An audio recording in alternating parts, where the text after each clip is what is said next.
staged UFO attack on Earth. We have been preconditioned by all the media for the past couple of decades to slowly but surely start accepting the existence of aliens and UFOs.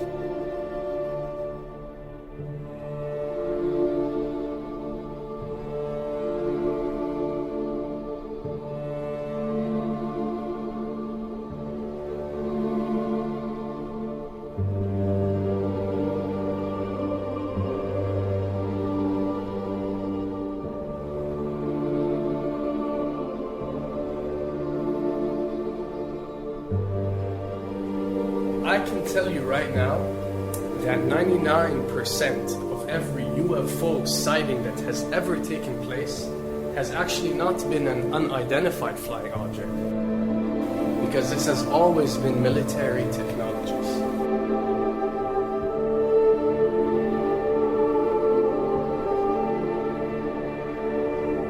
Another thing I'd like to point out is surveys and questionnaires. You know, we get surveys and questionnaires all the time, sent out by the state or by the government or by our rulers and our officials and so on and so forth. Do you really think that these ruling powers care about what you think?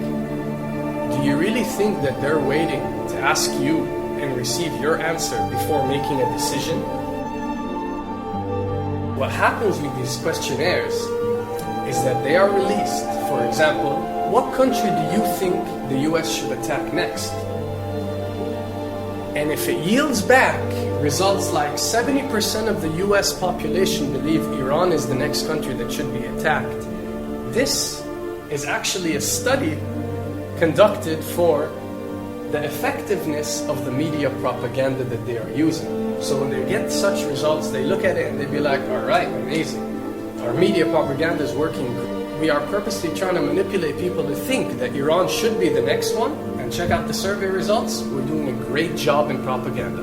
That's what it's all about. And if the results come back and they aren't up to par, so let's say 20% want war with Iran and 80% want actual peace, they say, okay, so now we have to go and rework our media propaganda and make it more effective so these percentages change.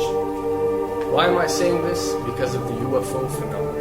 Since the 60s, the amount of people who believe in extraterrestrials have skyrocketed, and they're only increasing day by day in our modern world. This only confirms the success and the plans that are taking place to first manipulate you to believe in UFOs, and second, to conduct a UFO attack that is going to force the whole world to unite to fight off this enemy and accept the New World Order.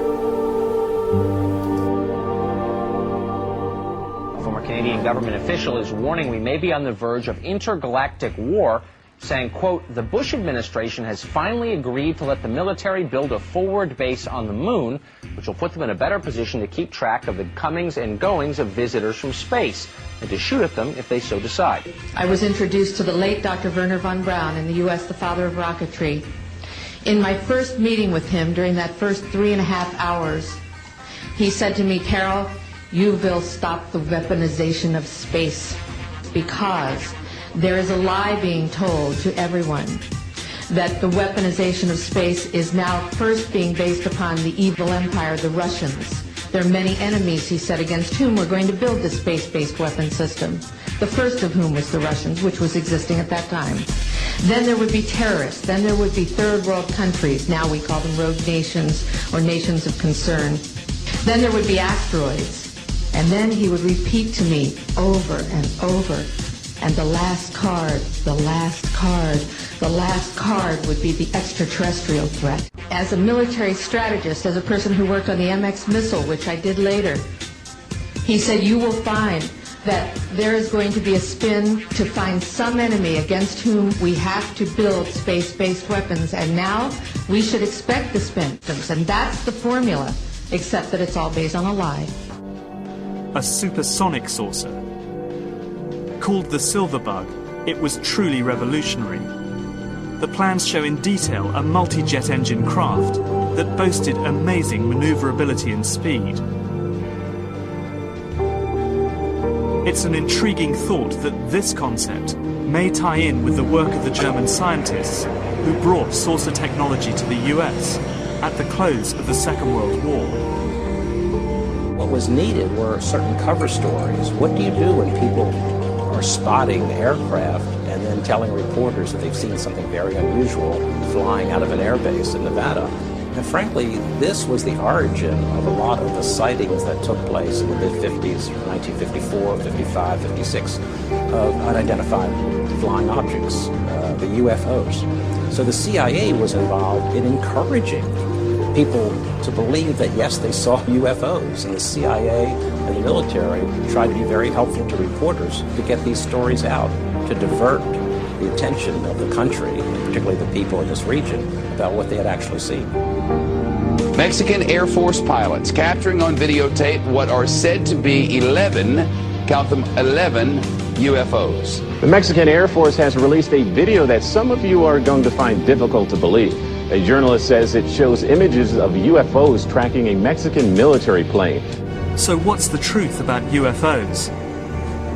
The story of successive attempts to develop radically new forms of flight, conducted under the strictest secrecy, is inextricably bound up with our relationship with UFOs over the last 60 years. Whether it's Allied pilots buzzed by strange balls of fire in 1942, or the Roswell incident 5 years later, there is a strong case to be made that secret military technology offers a convincing explanation for many UFO stories. Anytime the government has secrets that they can keep from us, they can manipulate us by those secrets. In essence, they still remain 25 years at least ahead of us in technology, information, and knowledge, and secrets, and they are using them against us. I heard over the years many times over that the plan to usher in the New World Order would be to make all the people in this country and around the world feel totally helpless to prevent the New World Order from occurring, this world dominance plan, by saying that we had been invaded by aliens, so that we would say, oh please UN, come in and help us all. So bear in mind that there is a planned orchestration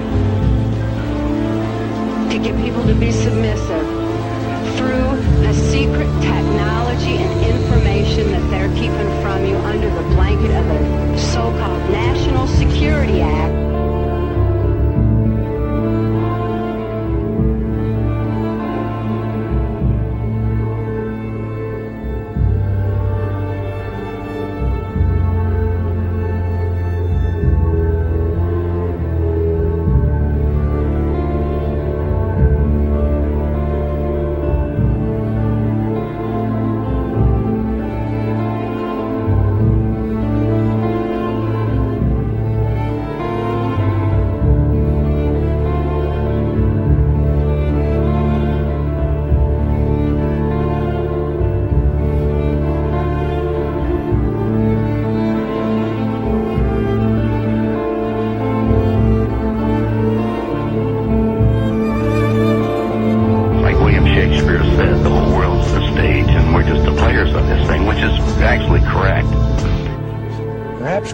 Some outside universal threat to make us recognize this common bound. I occasionally think how quickly our differences worldwide would vanish if we were facing an alien threat from outside this world.